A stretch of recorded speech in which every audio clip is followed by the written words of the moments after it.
ठीक है, तो यहाँ पे कोई जो चैप्टर नंबर 11 है वो आपका मेथड्स होगा। दूसरा ये कि आप लोगों का जो मैनुअल है वो LMS पे अपलोड हो चुका है, सो आप वहाँ से भी देख सकते हैं। टास्क भी अपलोड हो चुका है LMS पे, ठीक है, तो आप वहाँ से फाइल को भी डाउनलोड कर सकते हैं अपने पास। और जो एक्स्ट्रा माइक ओपन है, अगर कोई क्वेश्चन नहीं है तो डेफिनेटली वो अपने आप को म्यूट कर दें, ठीक है। इसके बाद अब तक जितना भी कुछ पढ़ा है आपने या थ्योरी में या अभी तक, उसमें कोई क्यूरी है तो या कोई क्वेश्चन है रिगार्डिंग असाइनमेंट टास्क, तो वो आप डिस्कस कर सकते हैं, पूछ सकते हैं अभी। और अगर नहीं है तो फिर हम अपनी आगे की क्लास को कंटिन्यू करते हैं यहाँ से। कुछ पूछना है किसी को?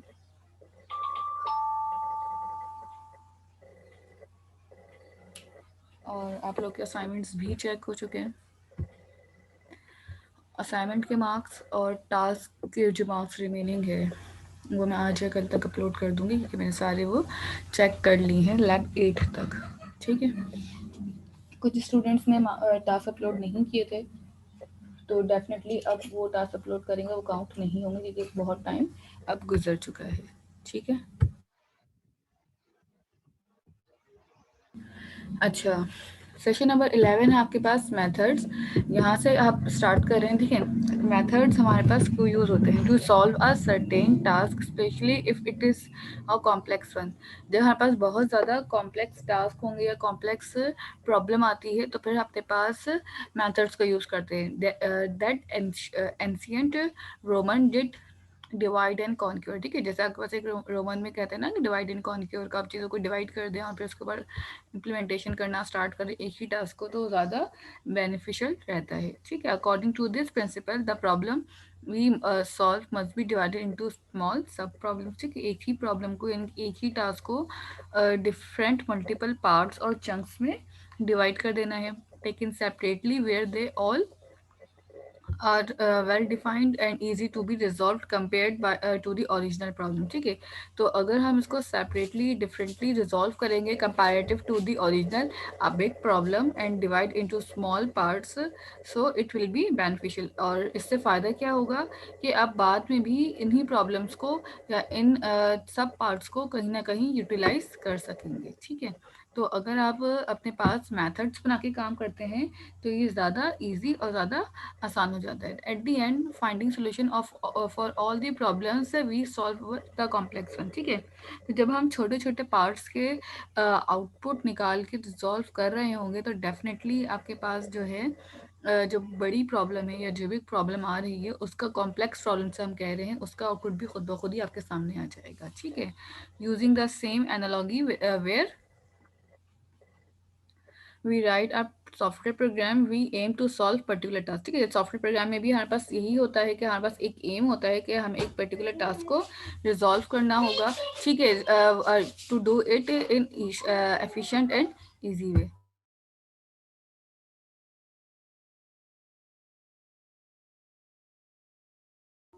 ठीक है। And easy to make we use the same mention, ठीक है, अब प्रिंसिपल यहाँ पे आपके पास अब जो भी प्रिंसिपल है आप फिर उसी हिसाब से काम कर रहे होंगे, ठीक है। डिवाइड एंड कॉन्क्योर के बाद आपके पास हमें सेपरेट टास्क को स्मॉलर में डिवाइड करना भी वाली बात है, एंड देन फिर सारे टास्क को एक साथ फिर हम मर्ज करके उसका निकाल लेंगे। यहाँ पे आपके पास मेथड्स को सब रूटीन्स भी कहते हैं, ठीक है। सब रूटीन के अलावा आप मेथड को चाहें तो और भी बहुत सारे टर्मिनोलॉजी, ठीक है। In some other programming languages subroutine can be name as functions और procedures, in C sharp they are called method, ठीक है। तो आपके पास डिफरेंट प्रोग्रामिंग लैंग्वेजेस में डिफरेंट टर्मिनोलॉजी से एक ही चीज़ को बोला जा रहा होगा, ठीक है। जैसे यहाँ पे आपके पास जो है, अगर हम इसकी बात करें सिर्फ, फंक्शंस भी वही चीज़ है, प्रोसीजर्स भी कह सकते हैं, सब रूटीन भी कह सकते हैं, और अगर आप सी शार्प की बात कर रहे हैं तो आप उसको मेथड भी कह सकते हैं, ठीक है। तो आपके पास यहाँ पे ये चार टर्मिनोलॉजीज होंगी, लेकिन अगर हम सी शार्प की बात कर रहे हैं तो हमारे पास सी शार्प में आप इसे मेथड्स कहते हैं, ठीक है। यहाँ पे कोई आंसर है आपके पास के वाई वी यूज मेथड, ठीक है। तो आपके पास यहाँ पे बेटर स्ट्रक्चर प्रोग्राम बनाने के लिए, कोड का जो बार बार एक ही काम को मैं अलग अलग जगहों पे डिफरेंट तरीक़ों से करूँ, ठीक है, तो डुप्लिकेट हो रहा होता है। लाइक मुझे अगर 5 टाइम्स इनपुट चाहिए यूज़र से और अलग अलग 5 जगहों पे चाहिए, तो मैं बार बार तो नहीं लूँगी ना इनपुट। मैं एक ही बार अपने पास कोई ऐसा कोड बना के रख दूँगी जिससे मेरे पास multiple times input easily get हो सके। कोड को इसी तरह आप रीयूज़ करें, ठीक है, डुप्लिकेट नहीं होगा कोड, एक ही कोड एक ही दफ़ा करना पड़ेगा। कोड को आप बार बार डिफरेंट जगहों पे यूज़ कर सकते हैं। मोर रीडेबल कोड हो जाएगा, बहुत आसान स्ट्रक्चर, और आपके पास रीडेबल फॉर्मेट हो जाएगा। रीडिंग का मतलब ये कि अगर मैं देखूँ कोड तो मुझे ईजिली समझ आ जाए, कॉम्प्लेक्स प्रॉब्लम ना हो मेरे लिए। इसके बाद आपके पास यहाँ पे नीचे आके डिक्लेरेशन है कि आप मेथड्स को किस तरह से डिक्लेयर कर सकते हैं, ठीक है। सबसे पहले यहाँ पे मेथड डिक्लेरेशन में आपके पास मॉडिफायर आ जाता है। मॉडिफायर क्या चीज़ है ये भी अभी हमें डिस्कस करनी है कि आप किस तरह से मॉडिफायर पे वर्क करते हैं। फिर आपके पास यहाँ पे रिटर्न टाइप आ जाती है, मेथड नेम आ जाता है, पैरामीटर्स आ जाते हैं, ठीक है। तो सबसे पहले आपके पास मॉडिफायर्स की बात करते हैं। तो मॉडिफायर में आपके पास सबसे पहली जो चीज़ आ रही होती है वो डिफरेंट टाइप के होते हैं। लाइक पब्लिक होता है, प्राइवेट होता है, प्रोटेक्टेड होता है। ये 3 टाइप के मॉडिफायर हैं जो हमें इनिशियली पता होने चाहिए। इसके अलावा एक स्टैटिक मॉडिफायर भी होता है, ठीक है। ये डिपेंड करता है कि आपके पास सिनेरियो कौन सा है जो हम यूज़ कर रहे हैं, फिर उसी हिसाब से हम अपने मॉडिफायर्स को भी पढ़ेंगे। आज की क्लास मॉडिफायर भी इंक्लूड है। रिटर्न टाइप आती है। रिटर्न टाइप का मतलब आपको पता है कि आपके पास जो भी मेथड आ रहा हो उसकी return type, like int type का मेथड है या वाइट टाइप का मेथड है, फ्लोट टाइप का है या डबल टाइप का है। उसके बाद मेथड का नेम लिखते हैं। पैरामीटर्स, ये आपके पास ऑप्शनल होता है कि अगर आपके पास पैरामीटर्स देने हैं या नहीं देने। It's an optional thing, mandatory नहीं है कि आप हमेशा अपने पास पैरामीटर पास करें, ठीक है। यहाँ पे से एक एग्जाम्पल स्टार्ट होती है छोटी सी। पहले से एग्जाम्पल करते हैं, फिर आगे बढ़ते हैं। पहले मॉडिफायर डिस्कस करेंगे और मॉडिफायर डिस्कस करने के बाद फिर हम जो है अपने बाकी एग्जाम्पल्स को देखेंगे, ठीक है। सबसे पहले यहाँ पे आ जाए। यहाँ पे सबसे पहले आपके पास एक एग्जाम्पल है 11.1, ठीक है। 11.1 में सबसे पहले आपके पास एक स्टैटिक लिखा हुआ है और आगे वाइड एंड प्रिंट लिखा हुआ है, ठीक है। अब इस एग्जाम्पल के अंदर आपके पास यहाँ पे स्टैटिक जो चीज़ है वो ये और फिर एक ये, ठीक है। ये डिफरेंट टाइप की 3 चीज़ें आपके पास यहाँ पे शो हो रही हैं। तो अगर हम यहाँ पे स्टैटिक की बात करें तो स्टैटिक आपके पास यहाँ पे एज अ मॉडिफायर यूज़ हो रहा है, ठीक है। और इसके अलावा वॉइड जो है आपकी रिटर्न टाइप है और प्रिंट जो है वो मेरे मेथड का नेम आ रहा होगा, ठीक है। तो ये 3 चीज़ें हैं जो एक साथ आपके पास एक मेथड में यूज़ हो रही होती हैं, ठीक है। तो इसको मैं यहाँ पे लिख के भी दिखा देती हूँ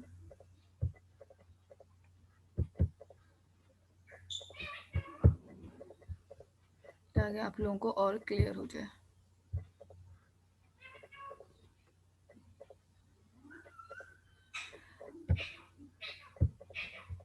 यहाँ पे आ जाए, ठीक है।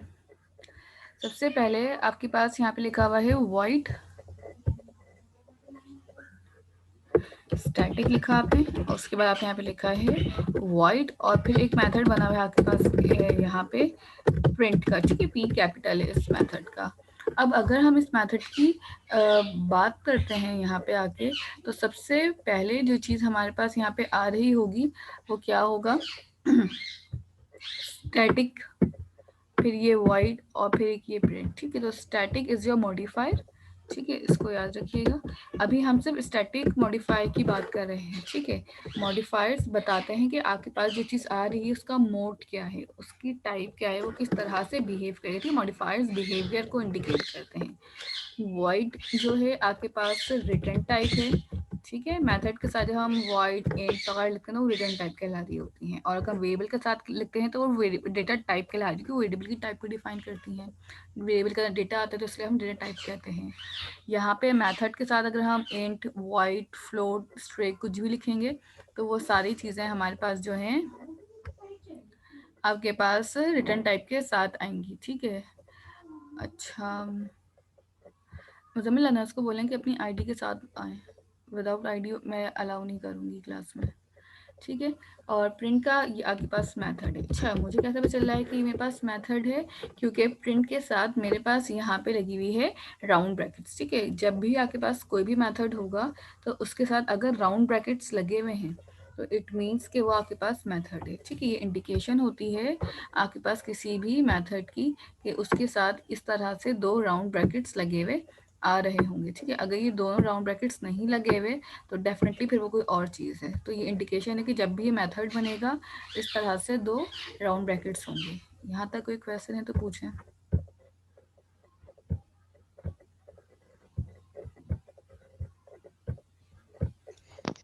ये वॉइड जो डेटा टाइप है मिस, हाँ। तो ये स्ट्रिंग है?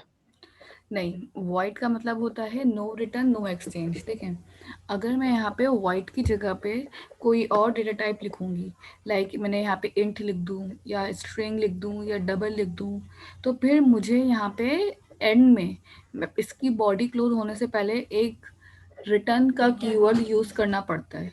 ठीक है, तो अगर मैं यहाँ पे वाइट लिखूंगी तो फिर मुझे कोई चीज़ रिटर्न नहीं करनी है। ठीक है, क्योंकि जितनी भी डेटा टाइप होती हैं, जितने भी टाइप का डेटा होता है, वो सब कुछ ना कुछ रिटर्न कर रहा होता है एट दी एंड। ठीक है, सिर्फ वाइड एक ऐसी टाइप है जो कुछ भी रिटर्न नहीं कर रही होती है हमें।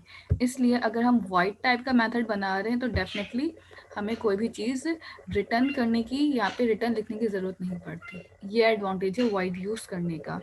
But some of the scenarios we have to use integer type method और स्ट्रिंग टाइप मेथड। तो फिर जब वो वाले मेथड्स यूज़ हो रहे होंगे तो फिर मुझे वहाँ पे रिटर्न का कीवर्ड भी यूज़ करना पड़ेगा। ठीक है, ये बात समझ आती है? जी जी मिस, समझ आ गई। ठीक है, इसकी मेथड के अंदर हमने सिर्फ एक लाइन प्रिंट की हुई है पीएफ किट की। ठीक है, अपने पास आप लोग भी विजुअल स्टूडियो ऑन कर लें साथ ही, ताकि आपके पास ओपन हो जाए जब तक। यहाँ से स्टार्ट है, ये एक छोटा सा सेंटेक्स था। ठीक है, इसी सेंटेक्स के साथ उन्होंने एग्जाम्पल को डिफाइन किया हुआ था। अभी एग्जाम्पल रन करेंगे और बताऊंगी किस तरह से रन होती है एग्जाम्पल। ठीक है, यहाँ पे आपके पास सबसे पहले जो चीज़ है वो है method declaration and method invocation. ठीक है, डिक्लेरेशन आपके पास मेथड को बनाना है, इन्वोक मतलब कॉल करना है। ठीक है, कि आप किसी भी चीज़ को बुलाना है, इन्वोक करना है। ठीक है, तो अगर मुझे ये वाला मेथड प्रिंट नेम्स का इन्वोक करना है, it means I have to call this method in name. ठीक है, ये मेथड की कॉलिंग कहलाती है। ठीक है, आप इसको इन्वोक भी कह सकते हैं और मेथड की कॉलिंग भी कह सकते हैं कि आप मेथड को कॉल कर रहे हैं, मेथड को बुला रहे हैं। ठीक है, तो सबसे पहले अगर आपको मेथड डिक्लेयर करना है तो देखें, मेथड डिक्लेरेशन करने के लिए सबसे पहली चीज़ जो अपने ख्याल रखनी होगी वो ये है कि आपके पास यहाँ पे मेन की बॉडी के बाहर आके आपने सबसे पहले काम करना स्टार्ट करना है। ठीक है, जहाँ पे मेन के पैरेंथीसिस चन के इसके ब्रैकेट्स क्लोज हो रहे होंगे, वहाँ तक क्लोज करने के बाद आप अपने पास किसी भी नेम का मेथड बना सकते हैं। ठीक है, स्टिल अभी हम वाइट टाइप की बात करें तो हमने वाइट टाइप का ही मेथड यूज़ किया हुआ है। ठीक है, अच्छा जी, यहाँ पे एक मेथड डिक्लेयर हुआ हुआ है। सबसे पहले एक विजुअल स्टूडियो पे आके एग्जाम्पल देखते हैं, उसके बाद देखेंगे कि किस तरीके से वर्क कर रही है। एक एप्लीकेशन क्रिएट कर लें सबसे पहले यहाँ पे आके। ठीक है, अच्छा जी, कंसोल एप्लीकेशन सेलेक्ट कर लीजिएगा और यहाँ पे आके आज आपकी लैब जो है हम 11 कर रहे हैं। और ठीक है, यहाँ से आके आपके पास आप स्टार्ट कर देंगे प्रोजेक्ट क्रिएट करना। अच्छा, जगह प्रोजेक्ट क्रिएट हो रहा है, इसके ऊपर आप वापस आ जाएं ज़रा मैनुअल पे।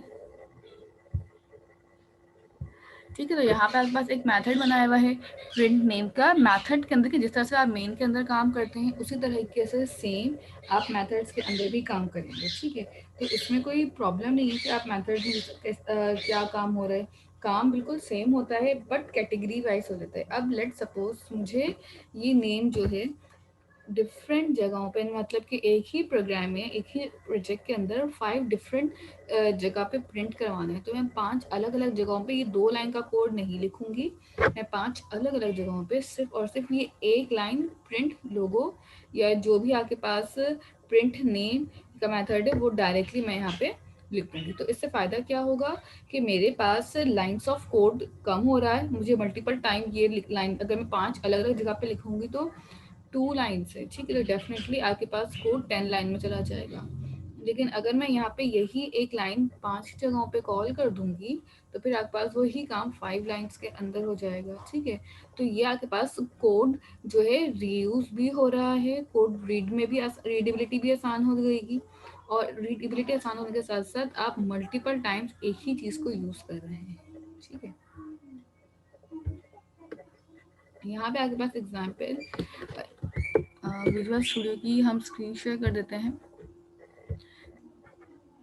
ठीक है, यहाँ पे आपका वीएस की स्क्रीन शेयर हो रही है।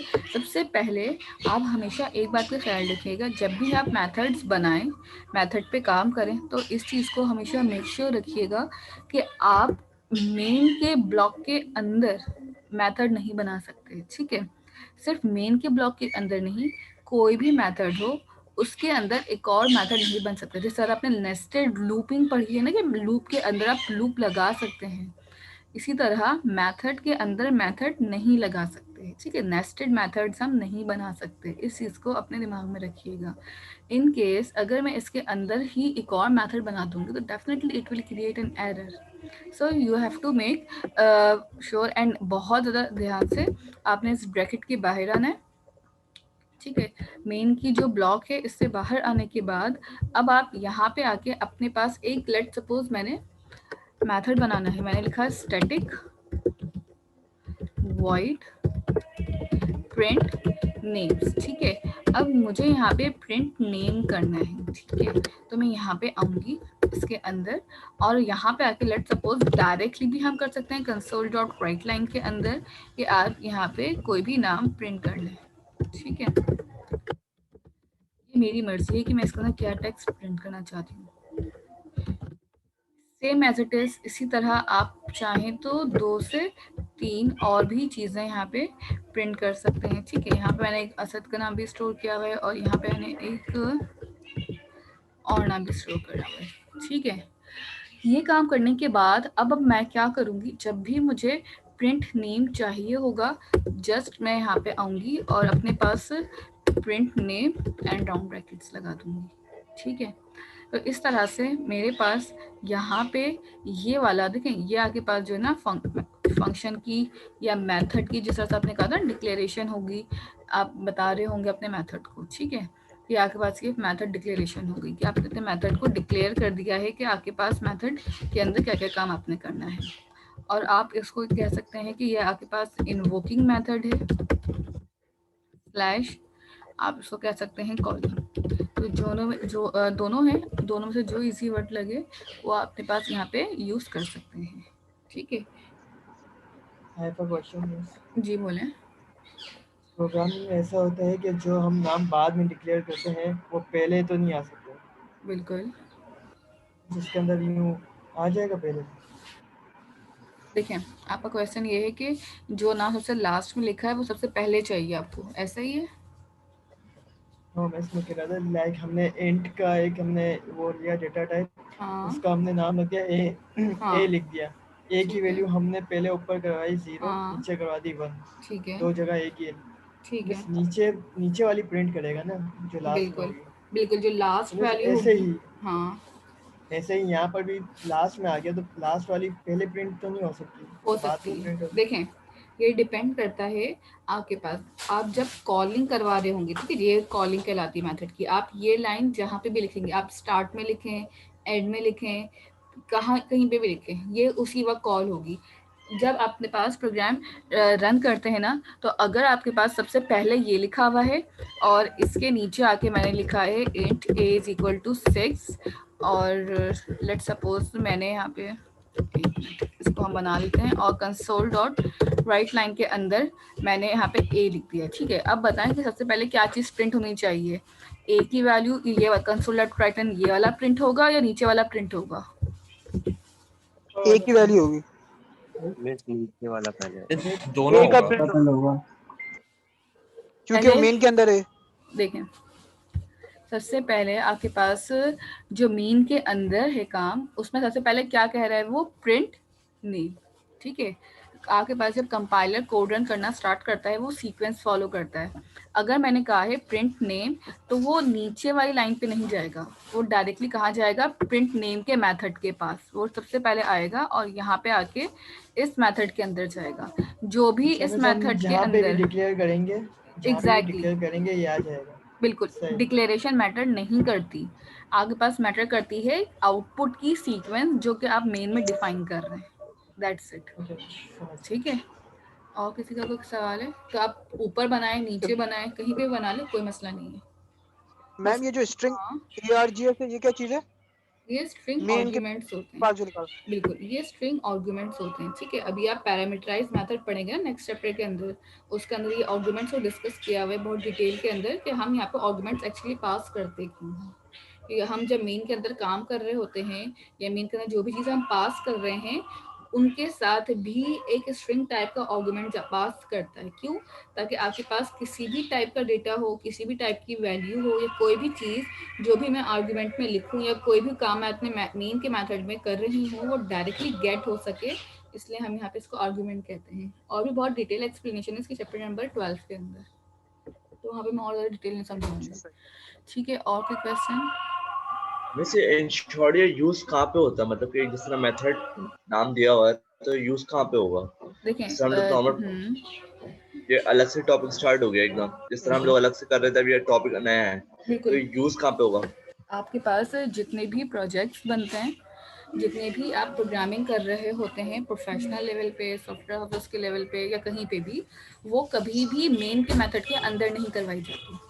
ठीक है, हमेशा याद सही। रखिएगा। अब तक आपने जितना भी कुछ पढ़ा है ना वो सब कुछ मेन के मेथड के अंदर पढ़ा है, क्योंकि हम बिल्कुल बिगनर्स और स्क्रैच से पढ़ाना स्टार्ट कर रहे हैं। ठीक है, तो सही।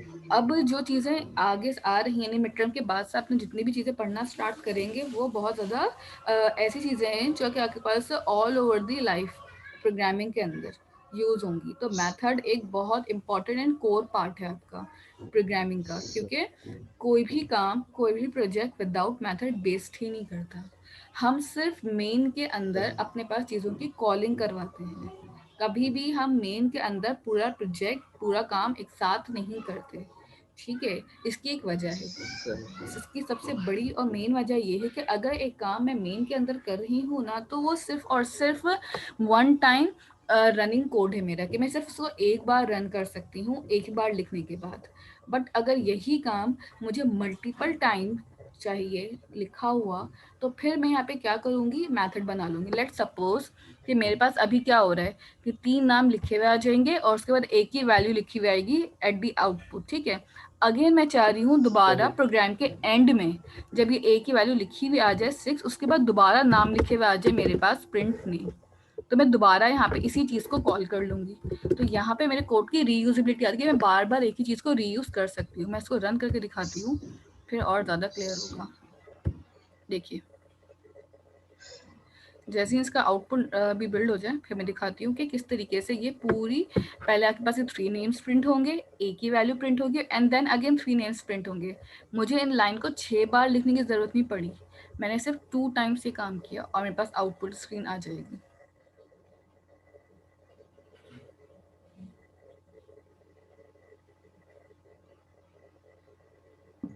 Yes ma'am. स्क्रीन वैसी शो होगी जैसे पहले होती थी? बिल्कुल वैसे ही होगी। अच्छा, मैंने यहाँ पे console.read की नहीं लगाया हुआ, इसको भी लगा लीजिए ताकि आपके पास आउटपुट स्क्रीन होल्ड हो जाए। रीड की हमारी मेन में ही लगेगी? बिल्कुल, रीड की हमेशा मेन में वन टाइम ही लगेगी। सी आउटपुट नजर आ रहा है आपको, आउटपुट स्क्रीन विजिबल है? जी जी मिस। ठीक है, तो यहाँ पे देखें ठीक है, मैं सबसे समझ पहले गया। आपके पास 3 टाइम्स नेम आए, फिर आपके पास वैल्यू आ गई जो कि आपने सीक्वेंशियल, देखें आउटपुट हमेशा सीक्वेंस वाइज प्रिंट होगा। जिस सीक्वेंस में आप चीज़ें डिफाइन करेंगे मेन के अंदर उसी सीक्वेंस में आउटपुट स्क्रीन पे आएंगी। आपने कौन सी चीज़ कहाँ लिखी है, किस जगह लिखी है, ये मैटर नहीं करती।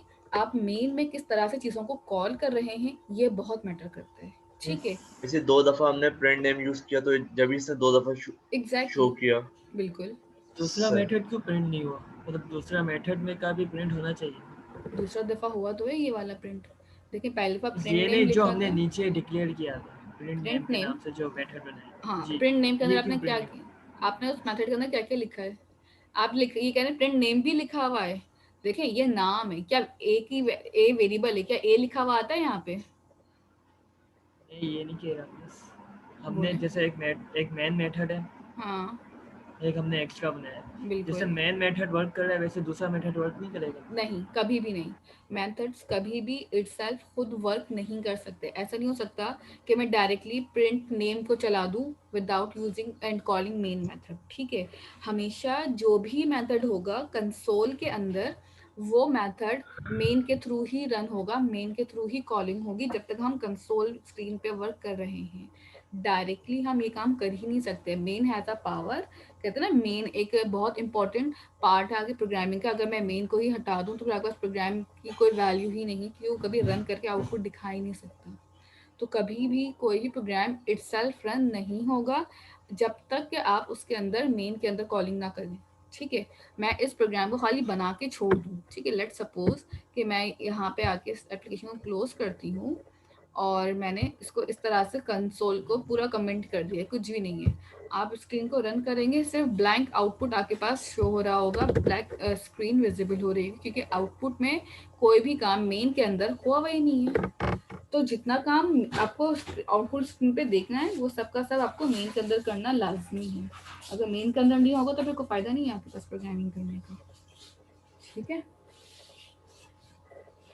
समझ आए? मिस अगर हम मेथड मेन के ऊपर बना लें तो? कोई मसला नहीं है, बना लें, बस एक चीज़ का ख्याल रखिएगा, आप मेथड मेन के ऊपर बनाएं या नीचे बनाएं, मेथड इस क्लास के अंदर होना चाहिए, इस क्लास के बाहर नहीं होना चाहिए, क्लास मैं के ऊपर बना बाहर लिया था। कोई मसला नहीं है, बना लो ऊपर, क्लास के ऊपर बना लिया, नहीं, क्लास के ऊपर नहीं, हाँ मेन क्लास के अंदर ऊपर। ही ना, कोई बात नहीं है, बना क्लास के सकते हैं। अंदर ही है।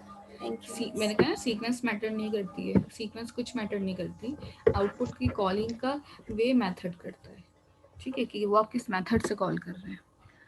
अच्छा, उसके बाद वापस आ जाएं अपनी स्क्रीन पे, यहाँ पे आपके पास अब बात की जाती है यहाँ पे, if we create a class that contain the code above, ठीक है, आपके पास जो अबव क्लास है अगर हम इसको कंपाइल करते हैं successfully, it does not matter we declare the method before और आफ्टर द मेन मेथड, ठीक है, ये बात जो अभी आप लोग मुझसे पूछ रहे हैं यही बात यहाँ पे लिखी हुई भी है कि मेथड जो है आपके पास ये मैटर नहीं करता कि आप आइदर वो मेन में बना रहे हो या आप कहीं पे भी बना रहे हो, ठीक है, in other some languages like Pascal invocation of the method that is declared below to the line of invocation is allowed, ठीक है, तो आपके पास यहाँ पे जो भी लाइन है इन्वोकेशन या कॉलिंग की वो अलाउ नहीं होगी, डायरेक्टली आपको मेन के अंदर जाके कॉलिंग करनी होगी, and sequence definitely will not matter either you make in above your main method और आफ्टर द मेन मेथड, ठीक है, तो ये चीज़ें मैटर नहीं करती हैं, जो मैटर करता है वो सिर्फ कॉलिंग का है मसला। अच्छा जी, नेक्स्ट आपके पास यहाँ पे आता है सबसे पहले मॉडिफायर्स, यहाँ पे मॉडिफायर्स आपके पास इस कीवर्ड है सी शार्प का which gives additional information to the compiler for a certain code, ठीक है, मॉडिफायर क्या करता है आपके पास एक एडिशनल इंफॉर्मेशन दे रहा होता है, देखें अभी हमने सिर्फ स्टैटिक के बारे में पढ़ा है कि स्टैटिक मॉडिफायर क्या कर दे कि जिस चीज़ के साथ अगर स्टैटिक लगा हुआ है तो स्टैटिक का मतलब सिंपल ये है कि आप डायरेक्टली उस चीज़ को एक्सेस कर सकते हैं, ठीक है, अभी हम एक ही क्लास के अंदर है, ठीक है, एक ही क्लास का मतलब क्या है कि हम एक ही ब्लॉक ऑफ कोड में, मेरा पूरा कोड जो है वो इस क्लास के अंदर ही हो रहा है ना, मेन भी इसी के अंदर है, आपके पास ये प्रिंट नेम भी इसी के अंदर है, ठीक है, तो ये बेसिकली एक ब्लॉक है और उस ब्लॉक के अंदर मैं सारा काम कर रही हूँ, इन केस अगर मैं कोई मेथड इस ब्लॉक के बाहर बना दूँ या इस ब्लॉक के बाहर कर दूँ तो डेफिनेटली वो फिर मेरे लिए कॉल करना मुश्किल हो जाएगा, इसकी एग्जांपल बिल्कुल ऐसे ही है, लेट सपोज कि ये आपका एक घर है, ठीक है, दिस इज़ माई हाउस, ठीक है, अब इस घर के अंदर के चीज़ें मैं डायरेक्टली और इजीली कॉल कर सकती हूँ, ठीक है, मैं एक दफ़ा कॉल कर लूँ, 5 टाइम्स कॉल कर लूँ या 100 टाइम्स कॉल कर लूँ, ये मेरी मर्जी है, इसमें कोई पाबंदी नहीं है, बट अगर मैं इस घर के बाहर एक और नया घर बना दूँ, इतनी सी एक और न्यू क्लास बना दूँ और उसकी चीज़ों को कॉल करने लगूँ अपने घर में बैठ के, तो क्या ये पॉसिबल होगा? पड़ोस वाले अली को मैं अपने घर से बैठ के रूम से आवाज लगाऊंगी तो क्या आवाज जाएगी उसको? नहीं जाएगी। सेम एज नहीं, गुड। तो इसी तरह यहाँ पे भी अगर मेरे पास मेरा मेथड कहीं बाहर बना हुआ होगा तो फिर उसको कॉल करने का तरीका भी अलग होगा। ठीक है, जिस तरह से आपको अली को बाहर कॉल करने के लिए निकलना पड़ेगा अपने रूम से, फिर अपने घर से, और फिर जाके आप कॉल कर रहे होंगे, तो सेम एज इट इज ये डिफरेंट तरीका होगा, आपको ज़्यादा एफर्ट्स करनी पड़ रही हैं। तो इसी तरह यहाँ पे भी आपको अगर मेन के मेथड से बाहर कॉल करना है, क्लास से बाहर करना है प्रोग्राम की, तो you have to use an other ways to call method. ठीक है, वो कौन कौन से तरीके हैं वो उसकी नेक्स्ट एग्जाम्पल में मेंशन है। ठीक है, यहाँ पे आपके पास सेकंड मॉडिफायर आता है, we define a public method by the modifier public. ठीक है, आपके पास यहाँ पे एक मॉडिफायर पब्लिक होता है। ठीक है, पब्लिक का मतलब क्या है कि जिस तरह से आपके पास सेटिंग्स होती हैं, ठीक है, फेसबुक की सेटिंग हो गई या किसी भी प्रोफाइल की सेटिंग हो गई, जब हम कर रहे होते हैं तो अगर मैं किसी चीज को पब्लिक रखती हूँ तो क्या होता है बताएं? मतलब सब देख सकते हैं, एक्सेस सबके पास शो हो रही होती है। सबके पास शो हो रही होती है, सब इसको एक्सेस कर सकते हैं। ठीक है, तो किसी के पास कोई लिमिटेशन नहीं है कि ये बंदा या ये चीज़ मेरी कोई एक्सेस ना कर सके। ठीक है, अगर आपका कोई अकाउंट है और उस अकाउंट के अंदर आपने पब्लिक रखा है उस अकाउंट को, तो anyone can access anything from your account. ठीक है, तो आपके पास यहाँ पे जितने भी उसके अंदर पिक्चर्स होंगी, डेटा होगा, प्रोफाइल के अंदर आपके पास जो भी चीज़ आपने लिखी है वो हर कोई देख सकता है, उसको यूज़ भी कर सकता है, डाउनलोड भी कर सकता है डेफिनेटली। तो यहाँ पे आपके पास पब्लिक का काम भी यही होता है। ठीक है, तो अगर मैं यहाँ पे आपके पास पब्लिक मॉडिफायर यूज़ कर रही हूँ तो इट मीन्स प्रोग्रामिंग के अंदर भी यही कॉन्सेप्ट है कि अगर मेरे पास पब्लिक मॉडिफायर यूज़ हो रहा है तो इसका मतलब ये है कि public modifier are not restricted in the meaning of who can call them. ठीक है, तो कोई भी उसको एक्सेस कर लेगा, कोई भी उसको कॉल करके देख सकता है। ठीक है, तो हमारे पास जब हम अपने पास यहाँ पे काम कर रहे होते हैं तो अभी हमने यहाँ पे मॉडिफायर लगाया हुआ नहीं है। क्यों नहीं लगाया? क्योंकि अभी हम सेम प्रॉपर्टी के अंदर, हम एक ही क्लास के अंदर हैं, एक ही जगह पे हैं, इसलिए। ठीक है, मॉडिफायर्स का पूरा अलग से चैप्टर होता है आपके पास जब आप सेकंड सेमेस्टर के अंदर आएंगे, ऑब्जेक्ट ओरिएंटेड पढ़ रहे होंगे। ठीक है, तो आप वहाँ पे मॉडिफायर का पूरा एक अलग से सेशन पढ़ेंगे, वो बहुत डिटेल्ड सेशन होगा। अभी यहाँ पे एक छोटा सा टॉपिक है सिर्फ आपके पास जिसको आप बताना ज़रूरी है सिर्फ। ठीक है, another example of access modifier that we can meet is the modifier private। ठीक है, हो देखें मैंने अपनी क्लास में, ठीक फ्रेंड है, नेम में हम क्या क्या कॉल करवा सकते हैं? दोबारा बोलें। इस फ्रेंड नेम में हम लोग क्या क्या कॉल करवा सकते हैं? स्टैटिक के अंदर आप अपना नेम, कोई भी वेरिएबल कॉल कर सकते हैं, मेथड कॉल कर सकते हैं, कंस्ट्रक्टर कॉल कर सकते हैं। ठीक है, तो कोई भी चीज़ आप स्टैटिकली बना सकते हैं अपने पास। कंस्ट्रक्टर खैर आपने नहीं पढ़ा तो डेफिनेटली उसका वो प्रॉब्लम नहीं है, वो हम नेक्स्ट सेमेस्टर में डिस्कस करेंगे। टीचर जी बोलें। इस क्लास के अंदर क्लास बना सकते हैं, नेस्टेड क्लास बिल्कुल बन सकती है, बन सकती बिल्कुल है। बिल्कुल, बट बनाइएगा नहीं, क्योंकि क्लास के अंदर क्लास बनाने के बाद उसको कॉलिंग का तरीका अलग हो जाता है। ये सारी चीज़ें जो आप लोग अभी बात कर रहे हैं, ये सारी चीज़ें आप लोग के सेकेंड सेमेस्टर की हैं। Classes, constructor, modifiers, this all are discuss in second semester. ठीक है, जब आप ऑब्जेक्ट ओरिएंटेड प्रोग्रामिंग पढ़ रहे होंगे, अभी आप प्रोग्रामिंग फंडामेंटल में बेसिक पे हैं। ठीक है, तो यहाँ पे सबसे पहले एक और मॉडिफायर देखिए आपके पास ना, यहाँ पे पहला मॉडिफायर जो हमने यहाँ पे डिस्कस किया है वो था पब्लिक। ठीक है, मॉडिफायर ये रहा, and the second modifier is यहाँ पे आपके पास आता है प्राइवेट। ठीक है, और थर्ड वन इज कॉल्ड, जिसको हम अभी यूज कर रहे हैं, वो है स्टैटिक। ठीक है, अब देखें सबसे पहले अगर हम बात करते हैं प्राइवेट मॉडिफायर की, private modifier is just like a private meeting, confidential things. Let suppose कि मैंने अपनी क्लास में, उमर है एक स्टूडेंट, उमर हमारी क्लास में कोई स्टूडेंट है वैसे? आई थिंक जी जी है ना। मैं हाँ, लेट सपोज कि हमने उमर के साथ एक प्राइवेट मीटिंग अरेंज की, ठीक है, जूम के ऊपर, और उस जूम की मीटिंग के अंदर हमने कुछ चीज़ें डिस्कस की, और डिस्कस करने के बाद वो मीटिंग हमने एंड कर दी, और हमने ये डील कर ली कि इस मीटिंग के अंदर जो भी डिस्कशन हुई है, जो भी मैंने इंपॉर्टेंट्स बताई हैं, जो भी चीज़ें मैंने उमर को बताई हैं, वो सब और सब के सब कॉन्फिडेंशियली सिर्फ उमर को ही मिलेंगी, because he is the CR of the class. ठीक है, ऐसी हमने एक कंडीशन अपने पास बनाई है। अब इस कंडीशन में होगा क्या, उमर अपने और अच्छा उमर को हमने ये भी एक रिस्ट्रिक्शंस दी हैं कि उमर ने अगर ये चीज़ें लीक आउट की अपने फ्रेंड्स के साथ तो उमर को हम 0 मार्क्स देके फेल कर देंगे।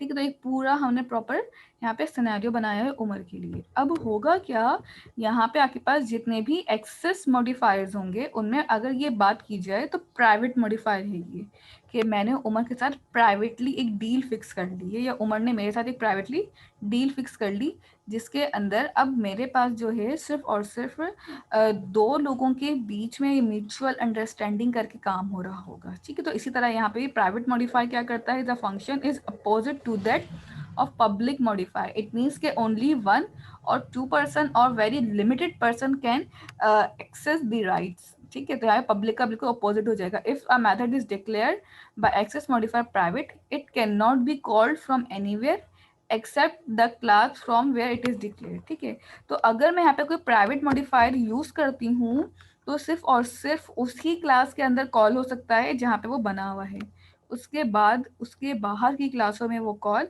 नहीं होगा। समझ आ रही है? यस मिस, थोड़ा थोड़ा। थोड़ा थोड़ा याद, ये चीज़ें थोड़ी थोड़ी समझने की हैं, क्योंकि जब बहुत डिटेल में पढ़ना है तो फिर वो नेक्स्ट सेमेस्टर का वेट करना होगा। अभी बहुत डिटेल में लेके जाने का मतलब है नहीं मेरा इसमें। ठीक है, इसके बाद आपके पास स्टैटिक मॉडिफायर आ जाता है। अजान हो रही है आई थिंक, वेट कर लेते हैं 2 मिनट।